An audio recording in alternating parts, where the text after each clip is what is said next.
Muli po tayong mag-aaral at muli nating pag-aaralan itong pagtawag kong Iglesia ni Manalo sa kabila po na ang pangalan na nakasulat sa harap ng kanilang kapilya ay Iglesia ni Cristo, nakarehistro sa gobyerno Iglesia ni Cristo. Pero tinatawag po natin silang Iglesia ni Manalo. Anong dahilan bakit po natin sila tinatawag na Iglesia ni Manalo sa kabila na nagpapakilala silang Iglesia ni Cristo? Yan po ang ating pag-aaralan. Alam niyo po sa Iglesia ni Manalo, meron silang tinatawag na pamamahala. Ang terminong pamamahala po, kung mapagsuri at mapagsiyasat kayo, sila ang tinatawag na church administration sa Ingles. Yung terminong pamamahala, terminong Tagalog. Sa English po, church administration. Ngayon, si Manalo, bago po, ang tinutukoy pong Manalo ay si Peranio G. Manalo, yung ama ni Eduardo Manalo. Bago po namatay, gumawa po siya ng 10 utos.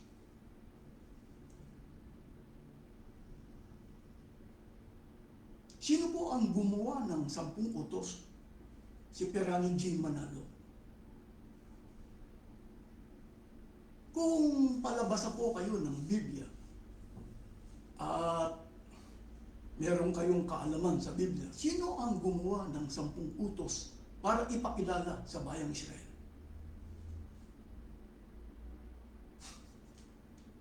Ang tunay na Diyos. Pero sa Iglesia ni Manalo, ang gumagawa ng 10 utos ay si Manalo, yung tinatawag nilang pamamahala, church administration. Gagamit pa ba tayo ng Biblia? Kanino turo ang 10 utos?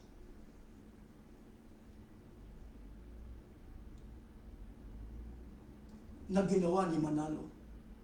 Ang gusto ko pong ipapansin, oo, tama, may mga ginagamit silang talata ng Biblia. Pero wag natin, ang papansinin natin ngayon, para lokohin, dayain ng mga kaanib, yung ika-10 utos. Ang terminong ginamit niya rito, wag lalaban sa pamamahala. Ito po ang ginamit niya. Pero meron siyang ginamit na talata. Ikalawang Timoteo, Kapitulo 3, talatang 8. Ang terminong ginamit niya, huwag lalaban sa pamamahala. Mas maganda po babasahin natin ang Biblia. Ito po ang ginamit niyang talata. Pansinin po ninyo kung meron kayong mapapakinggan na huwag lalaban sa pamamahala. Dahil meron siyang ginamit na talata. Titingnan natin sa Biblia. Yung ikalawang Korinto 3:8. Pansinin po ninyo kung meron kayong mapapakinggan na huwag lalaban sa pamamahala. Ganito po ang ating matutunghayan. At kung paanong si James at si Jambres ay nagsilaban kay Moises, ay gayon din naman ang mga ito'y nagsilaban sa katotohanan. Mga taong masasama ang pag-iisip, mga itinakwil tungkol sa pananampalataya. Meron po ba kayong napakinggan na huwag lalaban sa pamamahala? Sino po ang may likha na sa terminong huwag lalaban sa pamamahala? Kay Manalo. Kaya huwag kayong masasaktan o magagalit sa akin dahil sumusunod kayo doon sa ika-10 utos. Sino ang gumawa ng ika-10 utos? Si Manalo. Kanino kayo sumusunod? Kay Manalo. Kaya Iglesia ni Manalo kayo. Ang totoo po sa Iglesia ni Manalo, bawal po kasing patawag na Iglesia ni Manalo kung susundin natin ang pandoktrina. Ito po ay mababasa sa page 20. Ito po ang lumang doktrina na ginawa ni Peranio G. Manalo. Pakinggan po ninyo kung anong nakasulat dito Kaya ang iba, bago ka umanib sa Iglesia ni Manalo, tuturuan ka ng mga pandoktrina. Ito po ay tagubilin, numero 2 o number 2. Huwag papayag na tawaging Iglesia ni Manalo. Isa po sa mga tagubilin sa mga umaanib sa Iglesia ni Manalo, huwag tawaging Iglesia ni Manalo. Pero, gumawa ng 10 utos, yung tinatawag na pamamahala, kung tawagin church administration. Ang isa sa mga utos na ginawa niya, huwag lalaban sa pamamahala. Nakasulat ba sa Biblia? Hindi. Kayo po, tinatanong ko kayo. Sino ang gumawa ng 10 utos na ito ay ipinakilala sa bayan ni Israel? Ang Diyos. Ang tunay na Diyos. Sa Iglesia ni Manalo, sinong gumagawa ng utos? Alam niyo po, ito po, mas maganda po. Meron po ako rito ipapakilala sa inyo.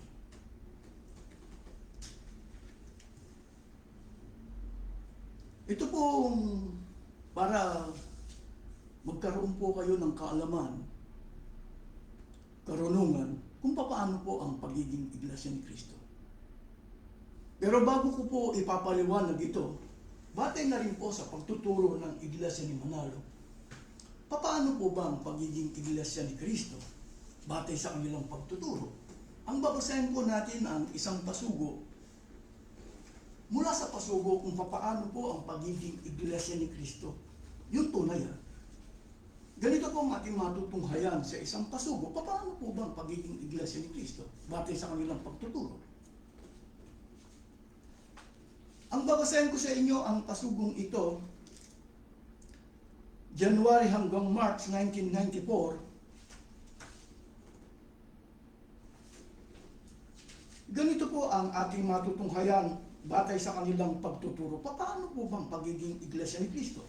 Therefore, those who listen to the teaching of Christ became his follower, his disciple, or his sheep. They make up the Church of Christ.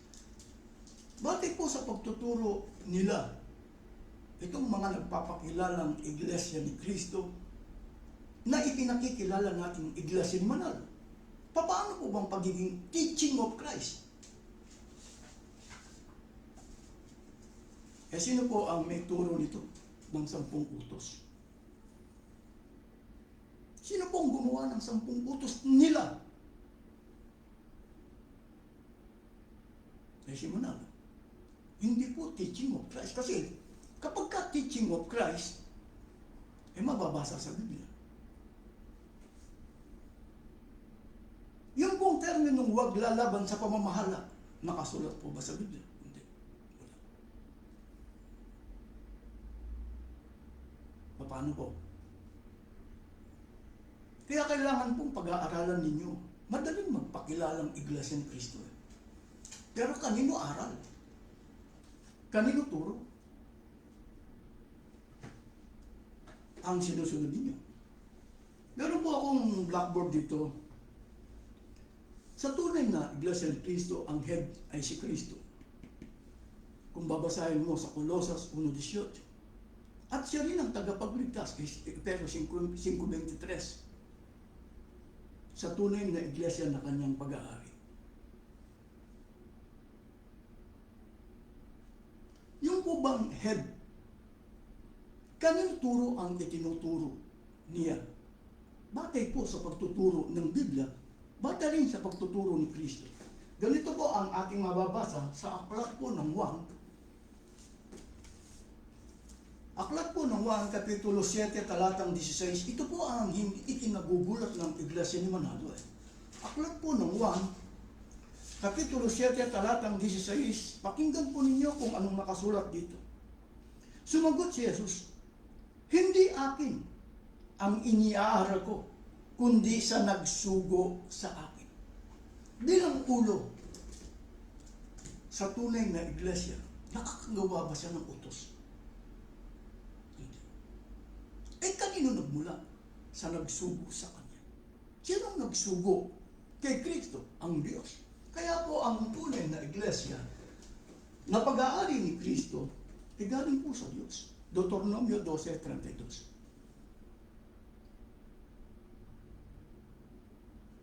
Baka naman po rito sa iglesia na kanyang ito pong iglesia na kanyang pag-aari. Baka sa loob ng iglesia nito pwede magbuo ng church administration para gumawa ng administration. Hindi, wala po. Bakit? Ano po ba ang terminong iglesia? Sa terminong iglesia po, church. Binasa ko na kanina batay sa pagtuturo ng iglesia ni Manalo. Ang church, follower, disciple. Pero pwede po bang maging ministro sa loob ng iglesia na pag-aari? Pwede. Colossus 1:25. Magiging tagapagturo ka lang. Hindi ka pwedeng magbuo ng church administration. Hindi ka pwedeng magpakilalang pamamahala kung gumagawa ka ng utos. Mas maganda po babasahin natin, kapag ka nagpakilala ka kasing iglesia na pag-aari ni Kristo, ang tawag sa iyo, Kristiyano. Ganito po ating mababasa sa aklat po ng Gawa, Kapitulo 11, talatang 26, pakinggan po ninyo.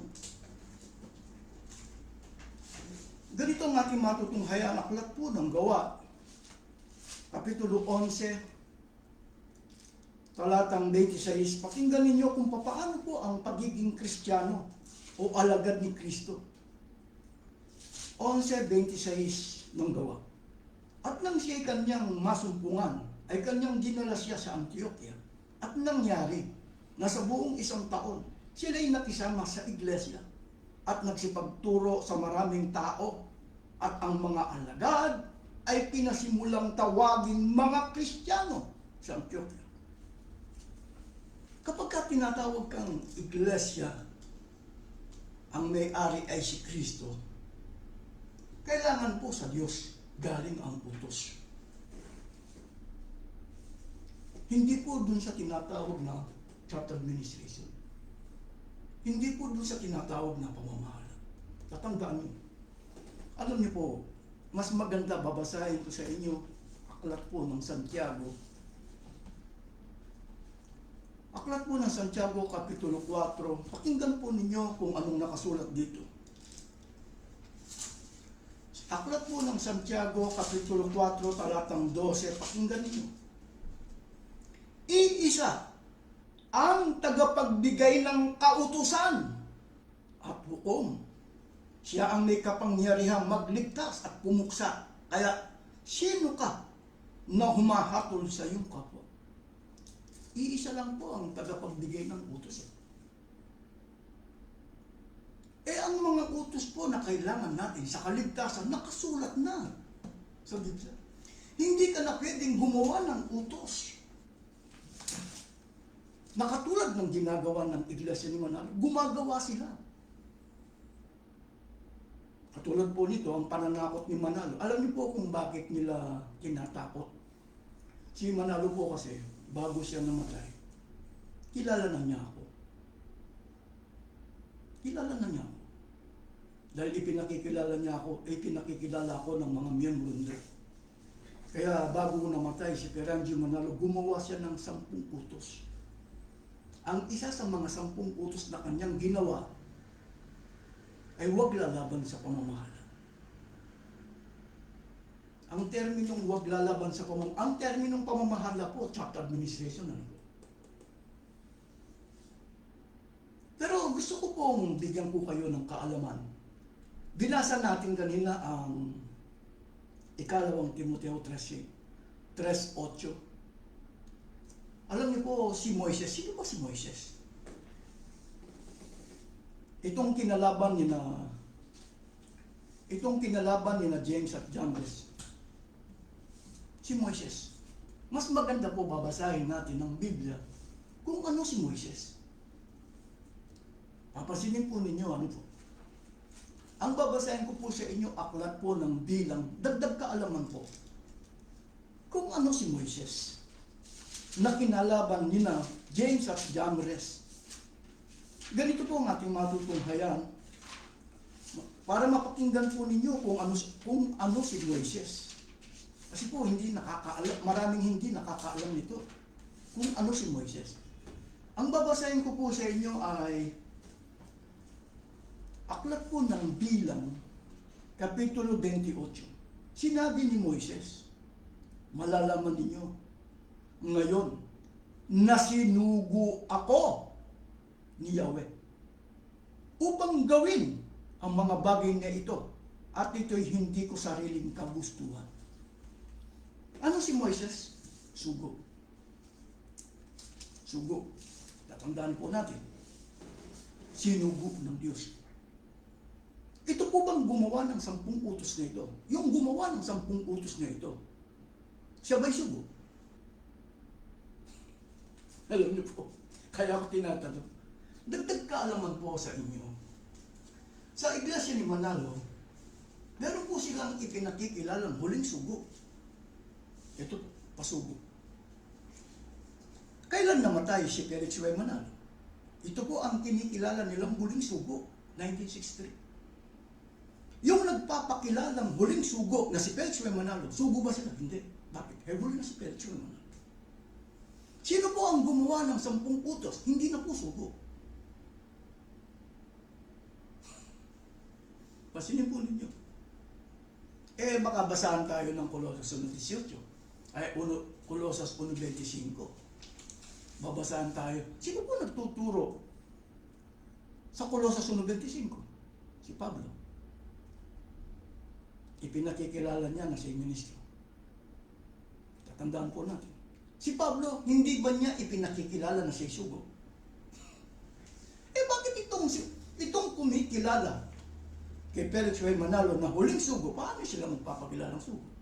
Kung babasahin natin ang 2 Korinto 5.20, kami nga mga sugo. Paano? Alam niyo po, sa tunay na iglesia, pwede kang maging tagapagturo, pero wala kang karapatan na gumawa na. Kaya inuulit ko po. Sa tunay na iglesia ni Kristo, galing po sa Diyos ang turo. At yung kailangan natin sa kaligtasan, nakasulat na po sa Biblia. Saan mababasa yung terminong huwag lalaban sa pamamala? Wala. Alam niyo po, ulitin ko pong basahin ang ikalawang Timoteo 3.8. Muli kong babasahin. Alam niyo po ang kinalaban nila rito bilang tagapagsalita ng, alam po natin, ang sugo, tagapagsalita po ng salita ng Diyos. Ito pong mga hindi sugo. Kanino po turo yung huwag lalaban sa pamamahala? Babasahin ko po muli ang ginamit na talata. Binasa ko na kanina na si Moises ay sugo na po. At yung itinuturo ni Moises, hindi kanya. Muli kong babasahin ng 2 Korinto na pinagbabasihan nila sa terminong huwag lalaban sa pamamahala. Ganito po ang ating matutunghayan, 3.8. At kung paanong si James at si Jambres ay nagsilaban kay Moises, ay gayon din naman ang mga ito ay nagsilaban sa katotohanan. Ano po ang kinalaban nila kay Moises? Yung katotohanan. Ang banal na kasulatan, pwede po bang dagdagan ng terminong huwag lalaban sa pamamahala? Kayo na po ang matuloy. Kaya nakikiusap po ko sa mga kaanib ng Iglesia ni Manalo, huwag po kayong magagalit. Muli kayong magpaturo ng pandoktrina, numero 1. Numero 1, magpadoktrina kayo. Kung pwedeng dagdagan ang mga salita ng Diyos ng administrative rules o yung tinatawag na baka meron pong nanonood. Ano po ba ang layunin ng terminong huwag lalaban sa pamamahala? O yung terminong pamamahala? Ito pala ang chapter. Gumagawa sila ng utos Katulad po nito, ang ginawa po nila ang ginawa po ni Manalo bago siya namatay, huwag lalaban sa pamamahala. Mamaya sasagutin natin. Ito pong terminong huwag lalaban sa pamamahala. Labag po ito sa Galasa 1:8 hanggang 9. Mas maganda basahin na natin.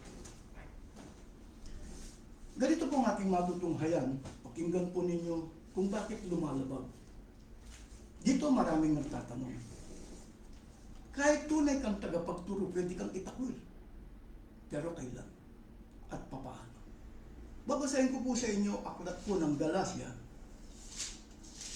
Kapitulo 1, talatang 8 hanggang 9 po. Ituloy po ng 9. Huwag lang po doon sa 8.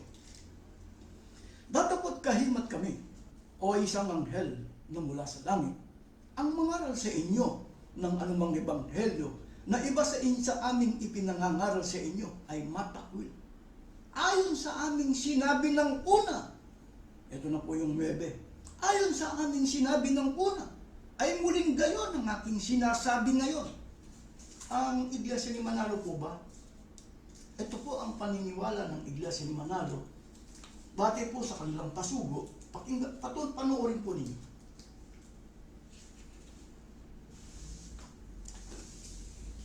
Ito po. Kung mapagpansin po kayo, ito po yung tinatawag na God rules. Nilagyan po nila ng forever. Yun pala, papalitan nila ng administrative rules. Bunga po ng pagkakabuo ng chapter administration. Ngayon, naggumawa sila ng utos, huwag lalaban sa pamamahala. Ito po. Nananatili bang God rules ang kanilang turo? Naging forever bo ang God rules sa kanila? Hindi. Bakit? Nagbuo silang tinatawag na chapter administration. Ito po yung tinatawag na pamamahala. Kaya lang, gumawa sila ng utos. Ano po ang isa sa mga utos? Huwag lalaban sa pamamahala. Sa kabila na malalaman mong gumagawa sila ng administrative rules. Alam niyo po, sa tunay na Iglesia ni Cristo, batay po sa aklat po ng gawa. Mas maganda po basahin natin. Aklat po ng gawa, ito po ang paninindigan ng mga tunay na tagapagturo. Babasahin ko po sa inyo, aklat po ng gawa, Kapitulo 5, talatang 29. Datapwat, nagsisagot si Pedro at ang mga apostol at nangagsabi, dapat muna kaming magsitalima sa Diyos bago sa mga tao. Kahit magpakilala kang kung ano-ano po si Pilato, executive kung ano, huwag mong paniniwala, lalo na kung gumagawa ng administrative.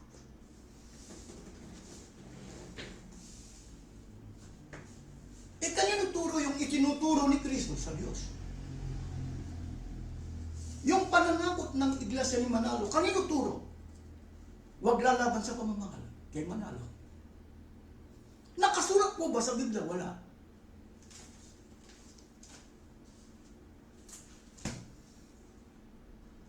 Baka naman po mayroong magtatanong, paano mo mapapatunayan yung terminong pamamahala? Yun ang tinatawag na chapter administration, gumagawa ng administrative rules. Alam niyo po, Iglesia ni Manalo rin ang sasagot. Mas maganda po mula sa pasugo nila. Kaya po, kilalanin niyo, nagpapakilala kayong Iglesia ni Cristo, pagkatapos ang sinusunod pala ninyo, yung tinatawag na pamamahala. Yung tinatawag na pamamahala sa English, chapter administration, gumagawa ng administrative rules. Ikukumpara natin sa tunay na Iglesia ni Cristo. Sa tunay na Iglesia ni Cristo po, sa Diyos galing. Binasa ko na kanina. Santiago 4:12. Hinahanap po sa atin ang terminong administrative rules. Ganito po ang ating matutunghayan sa isang pasugo ng Iglesia ni Manalo. Pakinggan po ninyo, para maintindihan po ninyo. Ako po hindi naninira sa Iglesia ni Manalo. Hindi po ako naninira. Kaya ko pong tindigan ang ating mga sinasabi. Ganito po ang ating matutunghayan sa isang pasugo, yung terminong administrative rules. Kasi po, ang bukang bibig ng Iglesia ni Manalo, hindi po administrative rules. 90% po mga pasya ng pangangasiwa. Ang terminong pasya po sa English, decision. Yung decision, hindi po pwedeng ikapit dito sa administrative rules. Iba po yung terminong decision, iba po yung terminong administrative rules. babasahin ko sa inyo ang isang pasugo. Unity with the Church Administration. Ang sumulat po nito ay si Pelham B. Fuentes. Issue nitong pasugong ito, January hanggang February 1991, Volume 43, Number 1. Sa page 8 po, ang title po nito, Unity with the Church Administration. In no way should these administrative rules of the Church contradict the doctrines of Holy Scripture, lest the very purpose of commissioning the Church Administration would have been defeated. Gumawa sila ng administrative rules. Ang gumagawa po ng administrative, yung pong tinatawag na pamamahala. Kung tawagin sa English Church Administration, gumagawa sila ng administrative rules. Ipinakikilala nilang hindi kontra sa Biblia. Huwag na sa Biblia, sa pasugo na lang ng Iglesia ni Manalo. Ito pong turo nila na hindi kontra sa Biblia. Batay na rin po sa pagtuturo ng Iglesia ni Manalo. Pasingin po ninyo kung hindi kontra sa pasugo. Ang babasahin ko sa inyo, page 24. We believe that the Bible is the sole basis of faith and service to God. Ano po, kapag dito kayo nagbasa, ang tanging batayan nila, Biblia. Sole basis of faith. Pagka dito kayo nagbasa, ang administrative rules daw po, hindi kontra sa Biblia. Huwag na sa Biblia. Kaya nga sabi ko nga po sa inyo, magpaturong muli kayo sa Iglesia ni Manalo ng pandoktrina numero 1. Sino po ang nagturo ng pandoktrina numero 1? Ay si Peranji Manalo. Si Peranji Manalo ang gumawa ng pandoktrina at siya rin po ang kumalaban sa kanyang doktrina. Kaya binasa ko na kanina po yung Galacia 1:8-9. Nananatili ba ang tanging batayan ng Iglesia ni Manalo ay Biblia? Hindi. Bakit po hindi naging tanging batayan nila? Ibig sabihin, gumawa o nagbuo po sila ng church administration. Ulitin ko po ang basahin sa inyo ang Galacia 1:9. Dito nasasaktan ng Iglesia ni Manalo. Muli kong babasahin sa inyo Galacia 1:9 para mapakinggan po ninyo. Ayon sa aming sinabi ng una, ay muling gayon ang aking sinasabi ngayon. Kung ang sino mang mangaral sa inyo ng anumang ebanghelyo na iba kaysa inyong tinanggap na ay matakwil. Kailangan po walang pagbabago. Kaya kailangan, kung kayo na po ngayon ang humatol,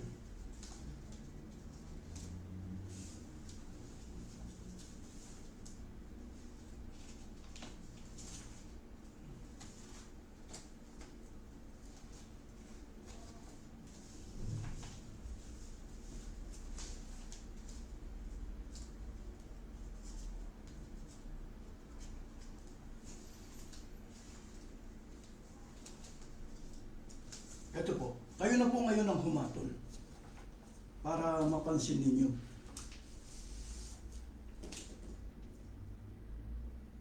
God rules. Yung pong terminong God rules at saka yung terminong administrative rules, magkatulad po. Kayo na po ngayon ang humatol. Ito pong God rules. Narito po, nababasa natin sa Pasugo Magazine ng Iglesia ni Manalo. Ito pong administrative rules, mababasa po sa pasugo ng Iglesia ni Manalo. Kaya sinasabi ko po sa inyo, ang bukang bibig ng Iglesia ni Manalo hindi po administrative rules. Mga pasyan ng pangangasiwa, mga tuntunin ng pangangasiwa. Kaya marami nadaya. Dapat po, dapat hindi na nila nilagyan ng forever. Ito. Papalitan din pala nila ng administrative rules. Kaya ang Iglesia ni Manalo, patuloy silang tinatakot. Huwag lalaban sa pamamahala. Ngayon, ito po ngayon ang tinatanong sa atin. Meron pong nagme-message. Kung kung ganyan man bakit mo sila pinapansin? Di ba? Bakit mo sila pinupuna? Alam niyo po, hindi ko po kagustuhan na punahin sila. Ang may gusto po nito nakasulat sa Biblia, Jeremias 6:22. Pasinin po ninyo. Sino po ang nagtuturo sa talatang ito? Mga hulang sa ngayon natutupad po. Babasahin ko sa inyo aklat po ng Jeremias. Kapitulo 6, talatang 22. Ganito ang sabi ng Panginoon. Narito, ang isang bayan ay magbumula sa hilagaang lupain. Ito po yung itinuturo ko.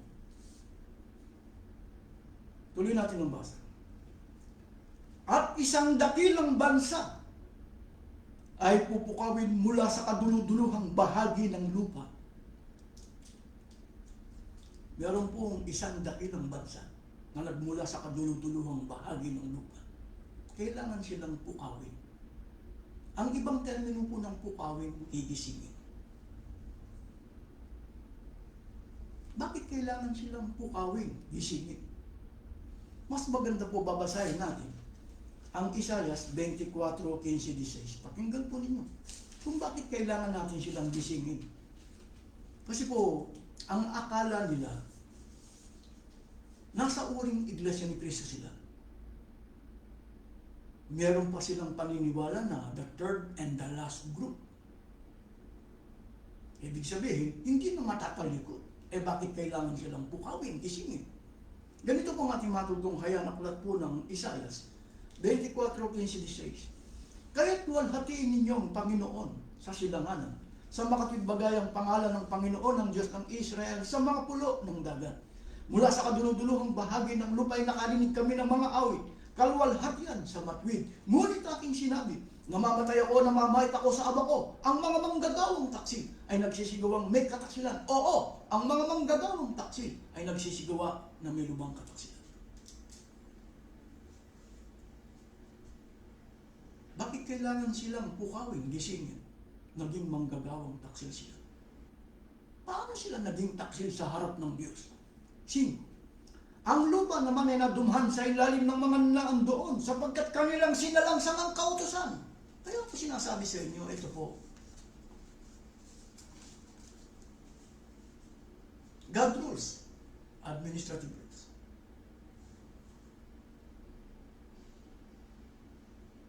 Naibaling sa tinatawag na administrative rules. Naibaling. Sino po yung tinatawag na chapter administration? Sa pamumuna po ng executive minister. Alam niyo po, sa tunay na iglesia ni Cristo, pwede kayong maging minister. Pero wala kang karapatan na magbuo ng chapter administration para gumawa ng administrative rules. Ulitin ko pong basahin. Ang lupa naman ay nadumhan sa ilalim ng mga naandun sapagkat kanilang sinalangsang ang kautusan. Binago ang alituntunin, sinira ang walang hanggang tipan. Alam niyo po sa iglesia ni Manalo, kaya sila nakakapandaya. Dahil ang turo po nila, 1-25. 1-25 ang turo nila. Magpaturo po kayo ng pandoktrina numero 1. Bago kayo umanig sa iglesia ni Manalo, magpaturo po kayo numero 1 kung pwedeng palitan ang God rules ng administrative rules na gawa ng chapter administration.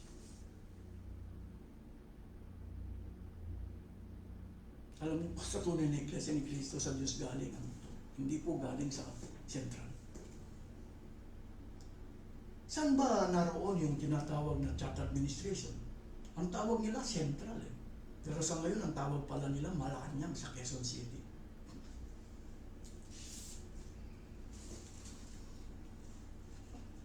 Kaya ko po bang tindigan na sila ay iglesia ni Manalo? Baka magagalit po kayo kung titingnan at susurihin natin. Mga aral na hindi dapat gawin. Ginagawa nila. Hindi mo makikita sa loob ng tunay na iglesia ni Cristo ang magpaupa. Bakit?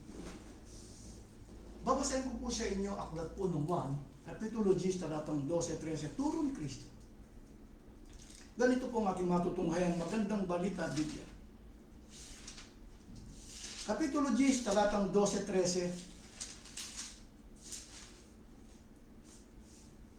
Ang upahan ay tumatakas kapag nakikitang dumarating ang asong gubat. Iniiwan niyang mga tupa, palibas ay hindi siya pastol at hindi kanyang mga tupa. Kaya't sinisila ng asong gubat ang mga ito at pinangangalat. Tumatakas siya, palibas ay upahan lamang at walang malasakit sa mga tupa. Sa tunay na iglesia ni Kristo, wala pong magpapakupa sa kanilang pagtuturo. Bakit? Itinuro na nga ni Kristo, hindi mo na dapat gawin. Anong ginawa ni Manalo? Nagbuo siya ng church administration para kumita siya ng bayad. Batay na rin sa pagtuturo ng iglesia ni Manalo. Wag na sa Biblia. Batay sa pagtuturo ng iglesia ni Manalo, sa ipinakikilala po nila ang tunay na iglesia ni Kristo. Ano po ang katangian ng tunay na iglesia ni Kristo batay sa iglesia ni Manalo?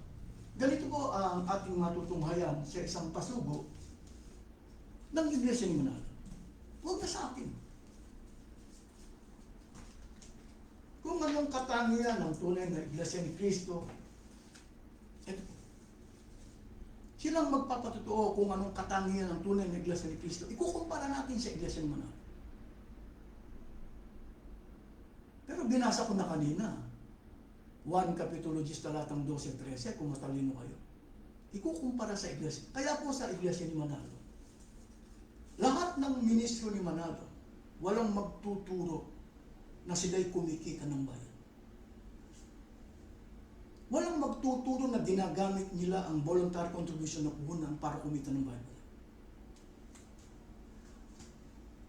Bakit? Ano ba ang pandarayang ginagawa nila?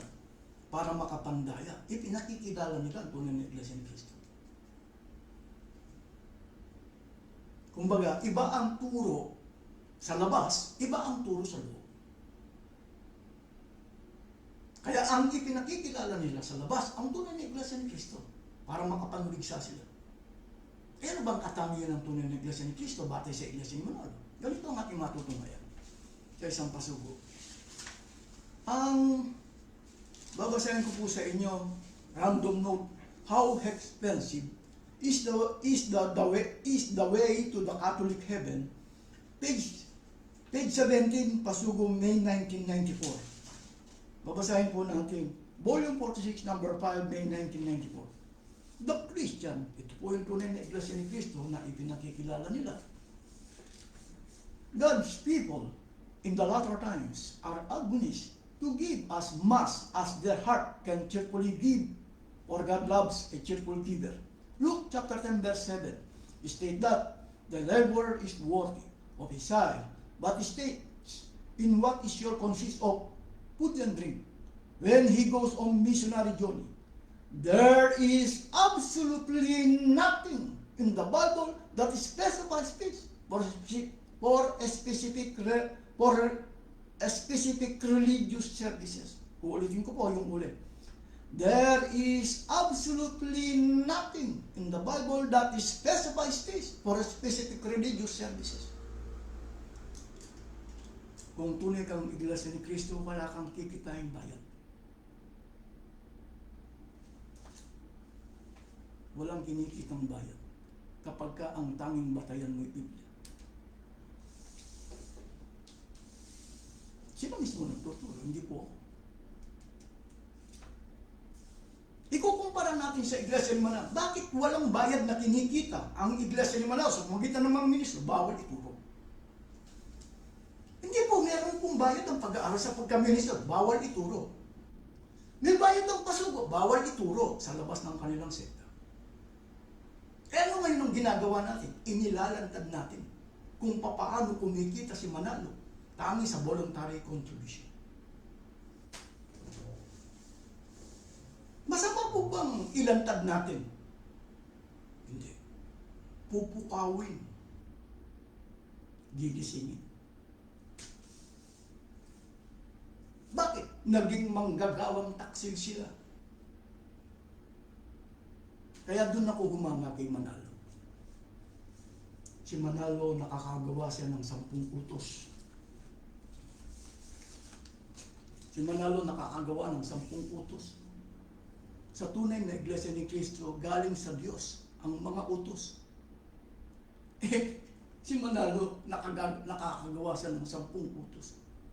Ito po yung pananakot nila para hindi po tumiwala, para hindi lumaban, lalo na ang mga ministro ni Manalo.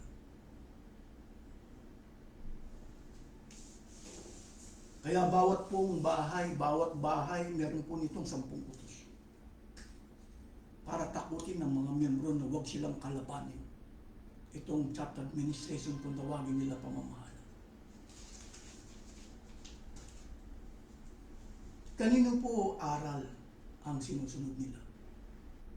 Kung tutuusin po, kung papasinin ninyo yung mga aral na kanilang ginawang administrative rules, pasinin po ninyo. Pero hindi po administrative rules ang bukang bibig nila. Mga pasya ng pangangasiwa. Mga tuntunin ng pangangasiwa. Kaya ako hinahanapan ko ng kung pasya saan nang galing. Anong pasya?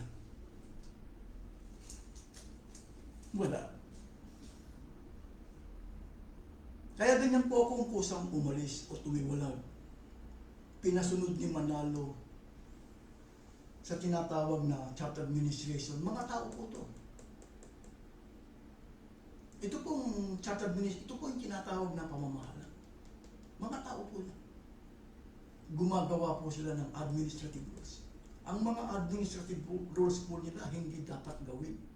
Ginagawa nila. Ito po yung tinatawag na kalaban ng katotohanan. Ang dinidiyos po ng mga lumalaban sa katotohanan. Muli kong babasahin mas maganda po muli kong babasahin ng 2 Timoteo 3:8. Pasingin po ninyo. Muli kong babasahin, ano bang kinalaban nila kay Moises? 3:8. At kung paanong si James at si Jambres ay nagsilaban kay Moises, ay gayon din naman ang mga ito'y nagsilaban sa katotohanan. Sino pong dinidiyos ng mga lumalaban sa katotohanan? Babasahin ko sa inyo, aklat po ng 1, Kapitulo 8, talatang 44. Pasinin po ninyo. Ganito ang ating matutunghayan. Aklat po ng 1, Kapitulo 8, kung sino yung dinidiyos ng mga lumalaban sa katotohanan. 8:44, pasinin po ninyo. Ang diablo ang inyong ama, at kung ano ang gusto niya, yon ang ginagawa. Siya'y mamamatay tao. Kasi po, kulto na eh. Kaya sino man pong lumaban sa pamamahala, dinudukot.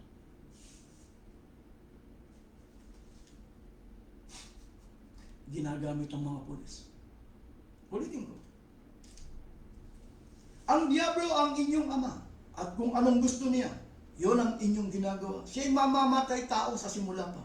At kalaban ng katotohanan, di matatagpuan sa kanyang katotohanan. Kahit kailan, kung siya nagsisinungaling, likas na ito sa kanya, sapagkat siya'y sinungaling at ama ng kasinungaling. Ang Iglesia ni Manalo po, ayaw po nilang magdeklara ng source of income. Yung totoong source of income. Kaya doon ako humanga sa mga ministro ni Manalo. Sa kabila na sila ay nag-aral, nagbayad sila, nagbebenta sila ng pasugo sa mga membro, hindi nila ituturo sa labas ng kanilang sekta. Doon ako humanga. Paano niya nagagawa? Kasi po tinatakot sila. Tinatakot sila. Kapag hindi ka nakuha sa takot, dudukutin ka ng mga pulis. Katulad po ng ginawa nila kay Ruel Menorca. Bakit dito sa Italia hindi? Wala po silang pwersa sa iba't ibang bansa. Ang pwersa ni Manalo nasa Pilipinas lang.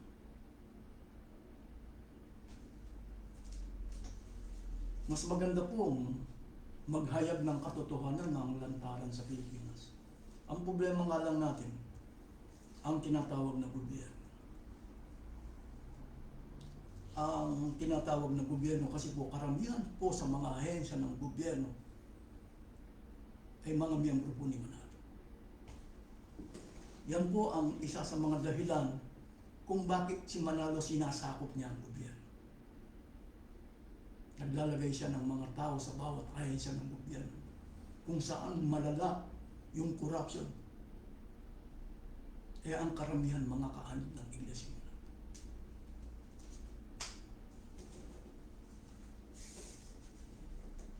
Kaya mahirap kalabanin si Manalo sa Pilipinas.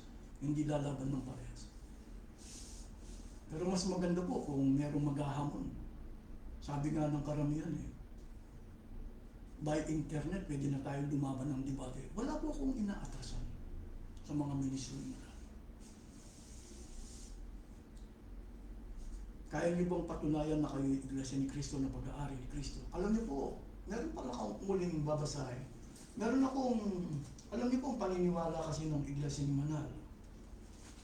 Kasi binasa ko po yung Jeremias 6:22, merong manggigising, merong gigisingin, ano po. Kasi po ang paniniwala ng Iglesia ni Manalo, eto po, naalala ko. Ang sumulat po nito ay si Benvenido C. Santiago. Si Benvenido C. Santiago po, siya po ang general evangelist nila ngayon. Kasalukuyan. Isa po siya sa mga tinatawag ng church administration. Si Benvenido C. Santiago, isa sa mga gumawa ng ASPOM. Mabasahin ko po sa inyo. Actually, the main reason why many people are converting to the Iglesia ni Cristo is the realization that this is the true Church of Christ today. The fulfillment of the Bible prophecies concerning the third and last group of people. Ano po ang paniniwala ng Iglesia ni Manalo? Third and last group. Pagka sinabi mong third at nilagyan mo ng last, walang ikaapat. Wala nang kasunod. Ito po ang paniniwala ng Iglesia ni Manalo sa salta sa Jeremias 6:22. Sino pong katuparan ng Isaias 24:15-16? Batay na rin sa Iglesia ni Manalo. Ganito po ang ating matutunghayan. Ang sumulat din po ay si Benvenido C. Santiago. Kung sino pong katuparan ng Isaias 24:15-16, ito pong mga hulang ito, Isaias 24:15-16, hindi po nila binabasa ang kalahati ng 16. Ganito po ang ating matutunghayan. General evangelist nila, ang sumulat para sa kalwalhatian ng Diyos, Pangulong Tudling. Ang pasugong ito, Volume 55, number 7, July 2003. Ang babasahin ko, page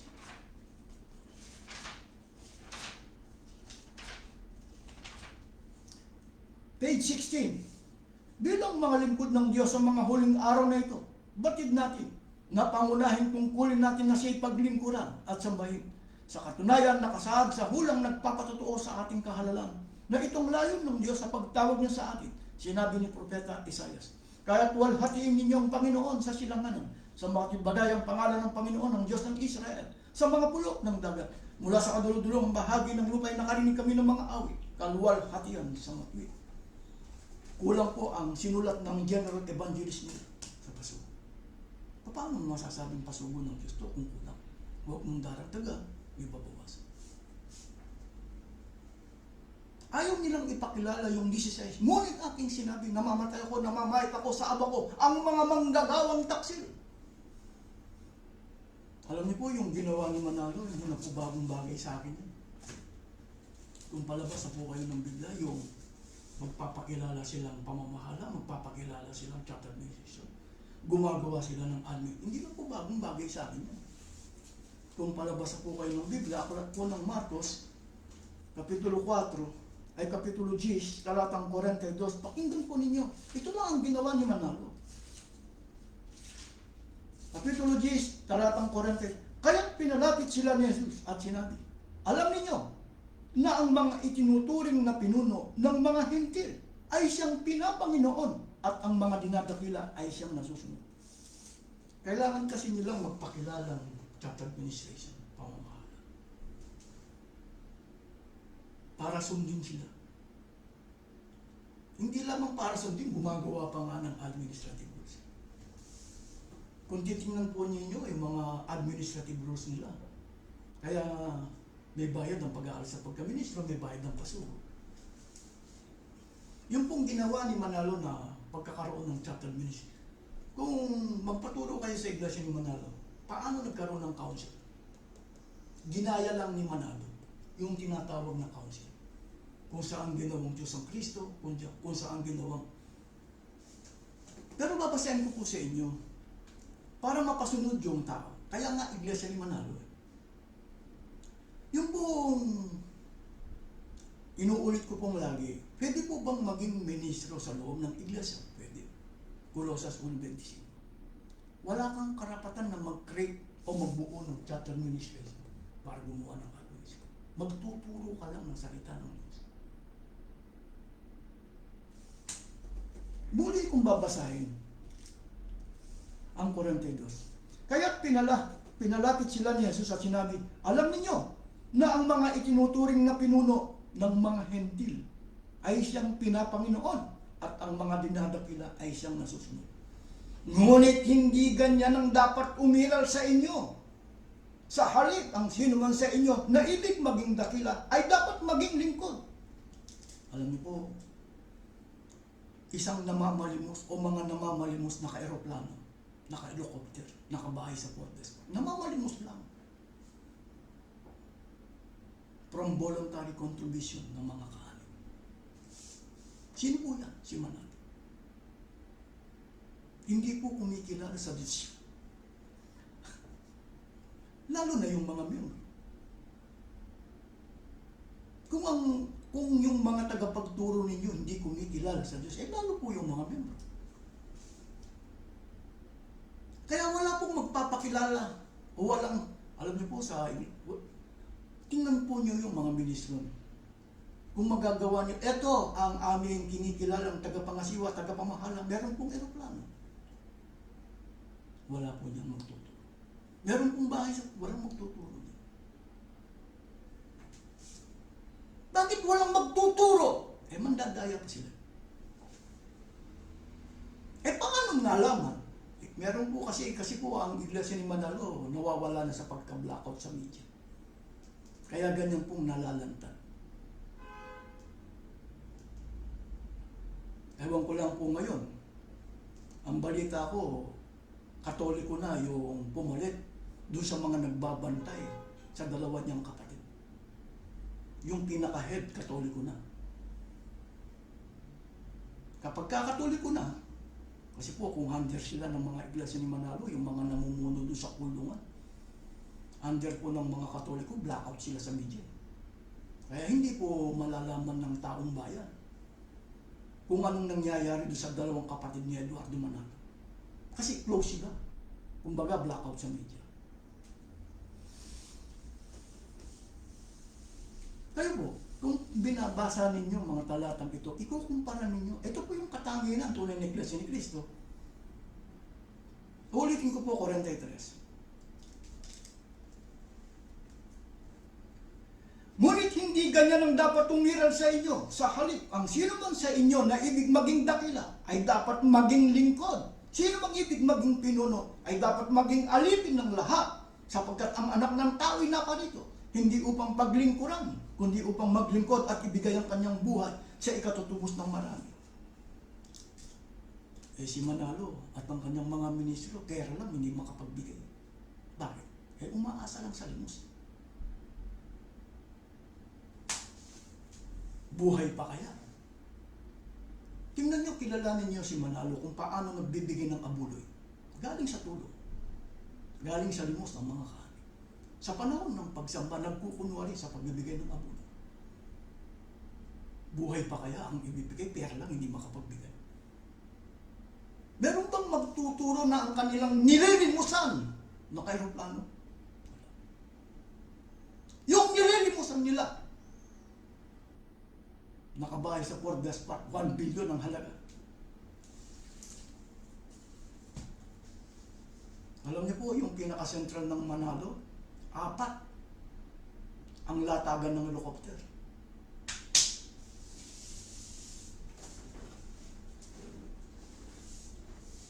napakamadali pong magpakilalang Iglesia ni Cristo.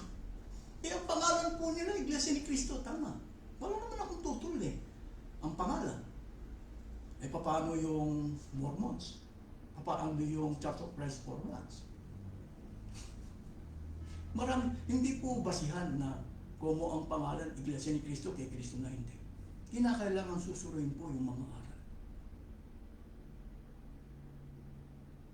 Sino pong gumagawa?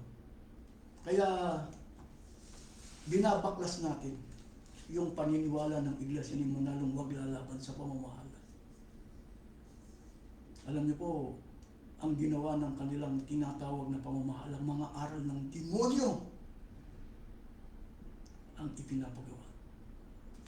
Ito po ang ating paksang naipaksa. Marami pong salamat sa inyo.